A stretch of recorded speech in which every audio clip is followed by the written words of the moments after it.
Hello friend, good afternoon. Welcome to your channel Crack WBTET. Primary interview related লক্ষ্যভেদ সিরিজের part 22-এ তোমাদের সবাইকে জানাই স্বাগত। তো আজকে আমরা প্রাথমিক ইন্টারভিউতে জিজ্ঞাসা করা কিছু প্রশ্ন নিয়ে আলোচনা করব। এছাড়াও গতানুগতিক যে ইন্টারভিউগুলি হয়ে গেল সেখানে কি প্রশ্ন জিজ্ঞাসা করা হয়েছে, কোন ডেমোগুলি জিজ্ঞাসা করা হচ্ছে সেগুলি সম্পর্কে তোমাদের আগেও আমরা জানিয়েছি। তো এই ভিডিওটিতেও আমরা সেগুলি সম্পর্কে তোমাদের সামনে আলোচনা করবার চেষ্টা করব। ইংরাজিতে অনেক ক্যান্ডিডেটকে কিন্তু গ্রামার থেকে অনেক প্রশ্ন জিজ্ঞাসা করা হয়েছে, সেগুলিকে তোমাদের খেয়াল রাখতে হবে। তো এখানে যে একটি বিষয় রয়েছে যে সিএনজি এর পুরো নাম কি, তার আগে যারা আমাদের চ্যানেলে নতুন তারা অবশ্যই কিউআর কোডটি স্ক্যান করে আমাদের টেলিগ্রাম গ্রুপে জয়েন হয়ে যেও, অথবা ডেসক্রিপশন বক্সে কিন্তু লিঙ্ক দেওয়া আছে, সেখান থেকে টেলিগ্রাম গ্রুপে জয়েন হয়ে যেতে পারো। প্রত্যেকের জন্য একটি ফ্রি পিডিএফ রয়েছে, ফ্রি পিডিএফটি সকলে বিনামূল্যে পাবে। কিভাবে পেতে পারো তার জন্য সম্পূর্ণ ভিডিওটি দেখতে থাকো। তো প্রথম যে প্রশ্ন রয়েছে যে বিলীয়মান রং কি, তো এটি কিন্তু জিজ্ঞাসা করা হয়েছে একটি ক্যান্ডিডেটকে। তো এই রং কোনো সাদা কাপড়ে বা কাগজে ছেটানো হলে তা গোলাপি বর্ণ ধারণ করে, খোলা বাতাসে জলীয় দ্রবণ থেকে অ্যামোনিয়া উবে যেতে থাকে এবং কাপড় ক্রমশ ম্লান হতে থাকে। কিছুক্ষণ পর রং একেবারে বিলুপ্ত হয়। এজন্য ফেনোলফথলিন যুক্ত অ্যামোনিয়ার জলীয় দ্রবণকে বিলীয়মান রং বা ভ্যানিশিং কালার বলে। তাহলে এক্স্যাক্ট বিলীয়মান রং কি তোমরা বলতে পারো যে ফেনোলফথলিন যুক্ত অ্যামোনিয়ার জলীয় দ্রবণকে বিলীয়মান রং বলে, এবং এটি কোনো সাদা কাপড়ে বা কাগজে ছেটানো হলে তা কিন্তু গোলাপি বর্ণ ধারণ করে এবং খোলা বাতাসে জলীয় দ্রবণ থেকে অ্যামোনিয়া উবে যেতে শুরু করে এবং কাপড়ের রং ক্রমশ ম্লান হয়ে যেতে থাকে। এর ফলে কিন্তু সেই সাদা রংটি আবার ফিরে আসে। এই কারণে একে বলা হয় বিলীয়মান রং বা ভ্যানিশিং কালার। এটি কিন্তু জিজ্ঞাসা করা হয়েছে, সুতরাং তোমাদের জেনে রাখা উচিত। এই জাতীয় আরও যে বিষয়গুলি আছে যে অন্তর্ধূমপাতন কি, এরপর রয়েছে যে সালফিউরিক অ্যাসিড কিছু ধর্ম, হাইড্রোক্লোরিক অ্যাসিডের ধর্ম, এই ধরনের কিছু বিষয় কিন্তু তোমরা ছোটোখাটো বিষয়, H2SO4 এর ব্যবহার, HCl এর ব্যবহার, মানবদের পাকস্থলীতে কোন অ্যাসিড খরিত হয়, এই ধরনের বিষয়গুলি কিন্তু তোমরা একটু ওয়াকিবহাল থাকবে। এবং এগুলি নর্মাল যে বিষয়গুলি ডেপথে যাওয়ার দরকার নেই, তাই বলে এমনটি নয় যে সমীকরণ ইকুয়েশন তোমাদের করতে হবে, এমনটি বলছি না, কিন্তু নর্মাল জিনিসগুলো কিন্তু তোমরা একটু খেয়াল রাখো। 9-10-এর বইগুলি একবার একটু খেয়াল রেখে যাও। নেক্সট বলেছে, ধরুন আমরা আপনার কাছে শিখতে এসেছি, আপনি গ্লোবাল ওয়ার্মিং এর প্রভাব কীভাবে বোঝাবেন। তো এটি বলার আগে আমি কয়েকটি বিষয় বলে দিই যে আর কি বিষয় জিজ্ঞাসা করা হয়েছে। যে বাচ্চাদের জিজ্ঞাসা করা হয়েছে এম ইজ আর এর ধারণা কিভাবে দেবেন, এটি কিন্তু জিজ্ঞাসা করা হয়েছে। কোনো একজন ক্যান্ডিডেটকে বলা হয়েছে ট্রাফিক সিগন্যালে লাল রংটি থাকে কেন। তো ট্রাফিক সিগন্যাল বাচ্চাদের কিভাবে বোঝাবেন, আপনি একটু ডেমো দিয়ে দেখান। এছাড়াও বলেছে যে ট্রাফিক আইন সংক্রান্ত একটি ছড়া আছে, সেই ছড়াটি কি আপনারা বলুন। তো এই ধরনের কিন্তু প্রশ্ন করা হয়েছে, যেগুলি কিন্তু স্বাস্থ্য শারীরশিক্ষা বইতে আছে, যে কারণে কিন্তু এগুলি ধরা হচ্ছে। আরেকটি বিষয়, পৃথিবীর যে দিন দিন গড় উষ্ণতা বাড়ছে তার কারণ কি, এটি আপনি কিভাবে বোঝাবেন। তো এটি জিজ্ঞাসা করা হয়েছে এবং এই প্রশ্নটি জিজ্ঞাসা করা হয়েছে অনেকটি, দুটো প্রশ্ন প্রায় একই। তো সুতরাং আমি এই একটি বিষয় নিয়ে আলোচনা করব। আর যে বিষয় ডেমোর দিক থেকে যে বিষয়ে একটি প্রশ্ন করা হয়েছিল যে কয়েকটি জলবাহিত রোগের নাম কি, একটি ডেমো নয়, একটি নর্মাল প্রশ্ন করা হয়েছে কয়েকটি জলবাহিত রোগের নাম কি। আর একটি প্রশ্ন করা হয়েছে মিড ডে মিলে কি খাবার রাখলে বাচ্চারা ঠিকঠাক পুষ্টি পাবে। তো তোমরা এই প্রশ্নটির উত্তর যদি দিতে চাও তাহলে তোমরা এভাবে দিতে পারো যে মিড ডে মিলের খাবারে তাদের জন্য যেমনটি রাখা হয় সয়াবিন, আলু, ডাল, সবজি, এই ধরনের কিছু বিষয়কে কিন্তু রাখা যেতে পারে। শুকনো খাবার হিসাবে তাদের জন্য কিন্তু কলা, ডিম এগুলি কিন্তু সাপ্লাই করা যেতে পারে। এবং যদি তোমাদের বলে যে মিড ডে মিলের প্রতিদিন কি দেওয়া উচিত, তাহলে তোমরা বলতে পারো যে কোনো দিন সপ্তাহের একদিন যদি ডাল দেওয়া হয়, ডাল আলু দেওয়া হয়, অপর দিন সয়াবিন, তারপরের দিন কোনো সবজি, তার মধ্যে কুমড়ো থাকতে পারে। এছাড়াও আরও যে সিজনাল যে সমস্ত সবজিগুলো রয়েছে ফুলকপি, বাঁধাকপি, সেগুলি থাকতে পারে। এইভাবে রিপিটেশন, সয়াবিন থাকতে পারে। এইভাবে রিপিটেশন করে কিন্তু মিড ডে মিলটি দেওয়া যেতে পারে, যাতে প্রোটিনের ঘাটতি কোনোভাবে না হয় সেটিকে কিন্তু খেয়াল রাখা হয়।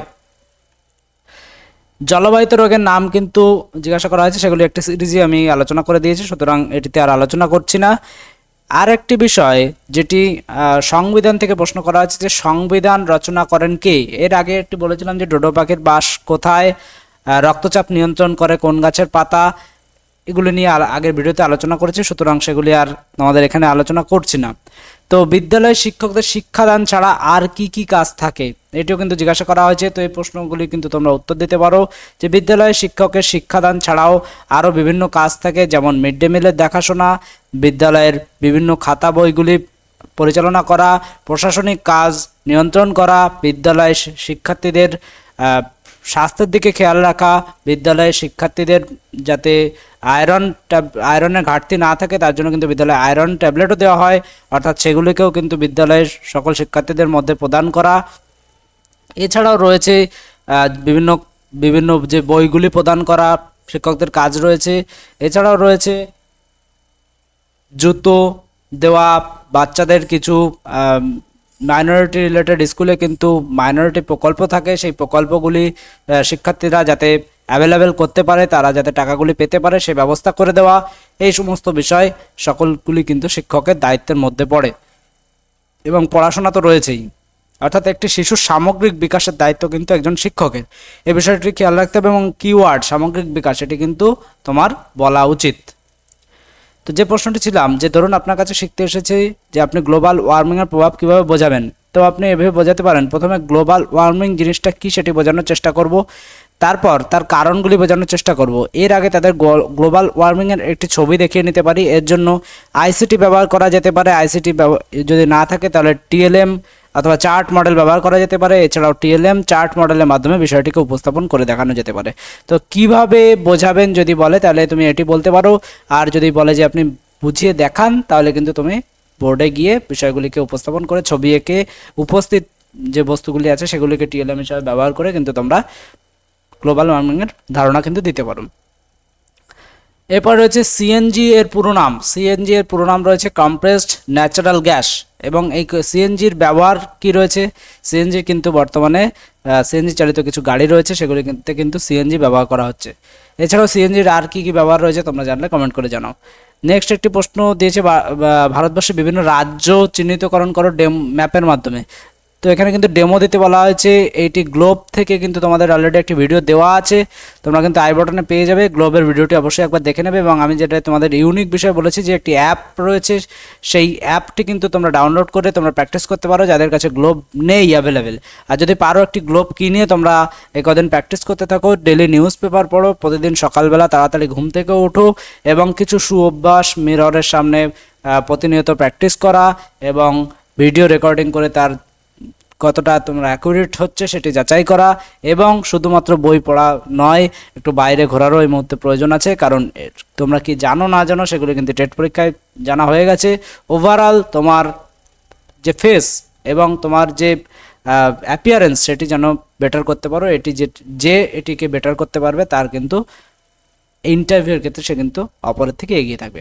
বাচ্চাদের জল অপচয় এবং জল সংরক্ষণের ব্যাপারে সচেতন করবেন কিভাবে, একই রকম তুমি বলতে পারো যে প্রথমে জল অপচয় করলে কি হতে পারে সেটি তোমরা বোঝানোর চেষ্টা করব এবং তার কারণগুলি বোঝানোর চেষ্টা করব। এর আগে তাদের জল অপচয় করার ফলে কি হতে পারে এবং জল অপচয় না করলে কি হতে পারে এরকম একটি ছবি তাদের দেখিয়ে নেওয়ার চেষ্টা করব।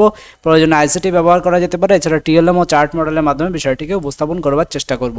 তো এটিকে তোমরা আরও ভালোভাবে বলতে পারো যে ক্লাসরুমে যদি কোনো শিক্ষার্থী থাকে, দেখা গেলো তুমি রাহুল বলে কোনো শিক্ষার্থী রয়েছে, তো তুমি বলতে পারো রাহুল আগের দিন টিফিন বেলায় দেখলাম তুমি কলের জলটি খুলে রেখে থালা ধোয়ার পর কলটি খুলে রেখে চলে আসলে, কি ব্যাপার? হ্যাঁ তুমি আর রতন আমাকে কমপ্লেন করলে যে স্যার আজকে জল নেই। হ্যাঁ তাহলে যদি তুমি এইভাবে জলের অপচয় করো তাহলে রতনরা জল পাবে কিভাবে? তাহলে আজকে তুমি নয় জলটি অপচয় করছো, ট্যাঙ্কি খালি হয়ে যাচ্ছে, কিন্তু যদি পৃথিবীর ট্যাঙ্ক একদিন খালি হয়ে যায় তখন কি হবে ভেবে দেখেছো? তোমরা তো ভাবো যে মাটির নিচ থেকে কল পাম্প করলে আবার জল চলে আসবে, কিন্তু পৃথিবীরও তো একটি স্টোরেজ আছে, পৃথিবীর মাটির নিচে তো একটি জলের স্টোরেজ আছে, তো সেই স্টোরেজটা একদিন শেষ হয়ে যাবে। তার ফলে কী হবে, আমরা কিন্তু জল পাবো না। আর জল যদি না পাই তাহলে আমাদের কী হবে, আমাদের জনজীবন কিন্তু বিপন্ন হয়ে যাবে। এইভাবে কিন্তু আরও বিষয়গুলি অ্যাড করে কিন্তু তোমরা বুঝিয়ে দিতে পারো। তো এই ছিল মোটামুটি আপডেট, একটি ছোট্ট বিষয় তোমাদের সাথে শেয়ার করে দেওয়ার চেষ্টা করলাম। যারা ফ্রি পিডিএফ নিতে চাও তারা ইন্টারভিউ ফ্রি পিডিএফ লিখবে, ইন্টারভিউ ফ্রি পিডিএফ লিখে এই নম্বরে তোমরা হোয়াটসঅ্যাপ করবে। ইন্টারভিউ পিডিএফ লিখে এই নম্বরে হোয়াটসঅ্যাপ করলে তোমাদের একটি ইন্টারভিউ রিলেটেড গ্রুপে হোয়াটসঅ্যাপ গ্রুপে জয়েন করে দেওয়া হবে। এবং যারা পেইড পিডিএফ নিতে ইচ্ছুক, PDF1, PDF2, PDF3 এই 3টে পিডিএফে কিন্তু 99% প্রিপারেশন তোমাদের কিন্তু এখান থেকে হয়ে যাবে। সমস্ত বিষয় প্রিভিয়াস ইয়ার ইন্টারভিউ সহ ক্যাটাগরি অনুযায়ী সাবজেক্ট ওয়াইজ কিন্তু 3টে পিডিএফে দেওয়া আছে। মোট পেজ সংখ্যা কিন্তু 480-90টি হবে। এবং বর্তমান অফার জানতে তোমরা একবার হোয়াটসঅ্যাপ করে নেবে, এই নম্বরে হোয়াটসঅ্যাপ করবে ইন্টারভিউ লিখে, তাহলে কিন্তু সমস্ত ডিটেলস তোমাদের সেন্ড করে দেওয়া হবে। তো ভিডিওটি দেখার জন্য অসংখ্য ধন্যবাদ।